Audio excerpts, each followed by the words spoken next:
जय श्री राम। काकभूषुंडी जी कौन थे? काकभूषुंडी जी का तो आपने नाम सुना ही होगा। सर्वप्रथम रामायण भगवान श्री राम के चरित्र की कथा उन्होंने ही सुनाई थी। तो अयोध्या में एक परिवार था, बहुत गरीब परिवार माना जाता था। तो वहाँ पर एक घर में, उस परिवार में एक बालक का जन्म हुआ जिसे गुरु के पास पढ़ने के लिए भेजा गया। बहुत गरीब परिवार से था, लेकिन थोड़ा ज्ञान था और ज्ञान के कारण उन्हें अभिमान भी था। तो उनको गुरु के पास भेजा गया। वे गुरु जो थे वो भगवान शिव के बहुत बड़े भक्त थे, बहुत बड़े भक्त थे। और भगवान शिव उनसे बहुत प्रसन्न रहते थे। उनसे वार्तालाप भी होती रहती थी भगवान शिव की। नाम मुझे याद नहीं आ रहा उनका, ये कथा सुनी थी तो उस हिसाब से आपको सुना रही हूँ। तो ये जो अपने गुरु से बार बार उनको टोकते रहते थे और तर्क कुतर्क करते रहते थे।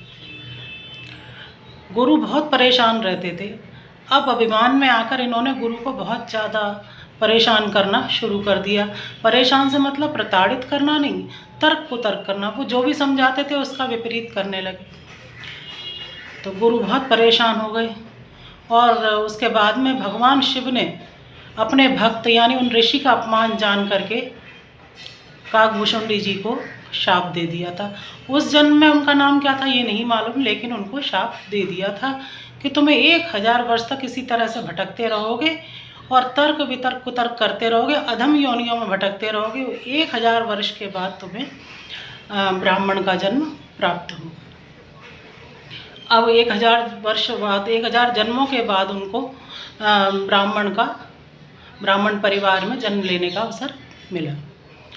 बहुत बड़े ज्ञानी हुए ये। उसके बाद में जब समय आया तो इनके माता पिता ने इनको लोमश ऋषि के पास में ज्ञान प्राप्त करने के लिए भेज दिया। लोमश ऋषि बहुत ज्ञानी ऋषि माने जाते हैं। तो लोमश ऋषि के पास ये गए, इन्होंने ज्ञान प्राप्त करा।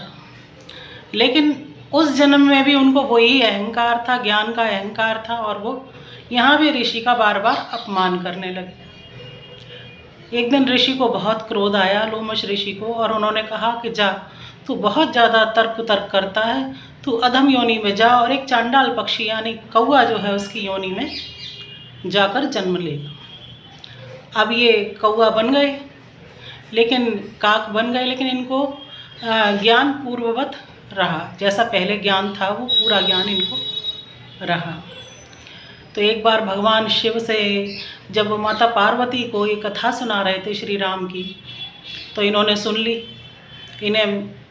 इन्होंने सुनने के बाद में इनको श्री राम जी के अवतार से पहले ही पूर्ण ज्ञान हो गया।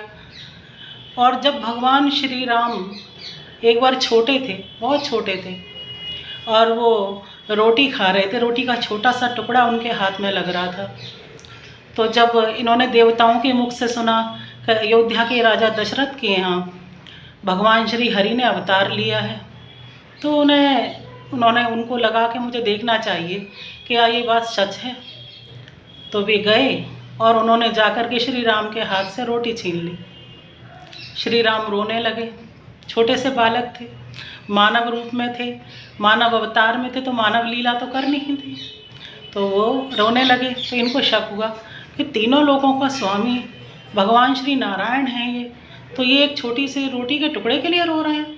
तो वो रोटी के टुकड़े को लेकर के उड़ चले। भगवान श्री राम ने भी हाथ बढ़ाया और उनके पीछे पीछे उड़ चले। तीनों लोगों में इनको शरण नहीं मिली। आखिर भगवान श्री राम के पास ही वापस आए, उनसे माफ़ी मांगी और इन्हें विश्वास हुआ। फिर दोबारा एक बार ऐसा हुआ जब भगवान श्री राम और लक्ष्मण को मेघनाद ने नागपाश में बांध दिया था। तो गरुड़ जी जो थे वो उनको छुड़ाने के लिए आए थे। श्री हनुमान जी गरुड़ जी को लेकर के आए थे। तब इनको संशय हुआ, क्या ये ईश्वर हैं? क्या ये अनंत शेष हैं? अनंत भगवान शेष हैं? लक्ष्मण जी क्या वही हैं जो आगे जाके बलभद्र भी बने थे? क्या ये श्री राम श्री हरि ही हैं? क्या ये वही हैं जिन्होंने नरसिंह आदि अवतार लिया था, इतना शक्तिशाली? तो इनको संशय हुआ। तो ये नारद जी के पास गए पूछने को। नारद जी ने इनको ब्रह्मा जी के पास भेजा और ब्रह्मा जी ने महादेव जी के पास भेजा कि जाओ जा कर के गरुड़ जी को भेजा कि जाओ जा कर के काकभुशुंडी जी जो हैं उनसे आप ज्ञान प्राप्त करो, उनसे पता करो कि ये श्री राम हैं कि नहीं, ये श्री हरि हैं कि नहीं। तो उसके बाद में गरुड़ जी का संदेह दूर हुआ और उन्होंने काकभुशुंडी जी से पूरी कथा सुनी।